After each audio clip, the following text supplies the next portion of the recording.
Welcome back. Stocks tumbled today after the head of the Federal Reserve warned it's ready to get more aggressive on rate hikes.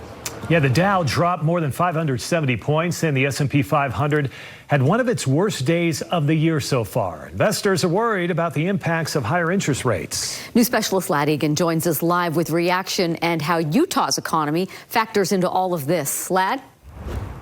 Well, if needed, the Fed is poised to speed up the interest rate hikes, and the rates could go higher than first planned. All of this comes as it could mean higher borrowing costs for all of us as we already face stubbornly high prices. My colleagues and I are acutely aware that high inflation is causing significant hardship. In his testimony to the Senate Banking Committee today, Fed Chair Jerome Powell said there is more work to do to control inflation. Although inflation has been moderating in recent months, the process of getting inflation back down to 2% has a long way to go and is likely to be bumpy.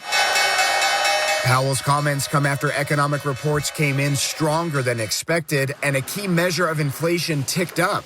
He warned that interest rates are likely to be higher than previously anticipated and that, if needed, they could quicken the pace of the rate hikes. We will stay the course until the job is done. Inflation occurs when you have an overheated economy. Phil Dean, the chief economist at the U of U's Gardner Policy Institute, says Utah continues to have one of the strongest performing economies. We continue to have either the lowest or near the lowest unemployment rate in the U.S. most months. So I think, if anything, we're probably experiencing some of this more acutely than the rest of the country. He says the economy is going too fast. Right now, the economy is driving down the freeway at 100 miles an hour. By raising interest rates, the Fed is trying to put on the brakes, but so far, we're not slowing down. The risk is they slam on the brakes and slow us down to 30 or even put us into reverse and going backward. But we want to avoid that. That's what they're hoping to do with the soft landing. And the has already raised its key rate 8 times in the last year. And Powell acknowledged today that the full effect of all those rate hikes has yet to be felt.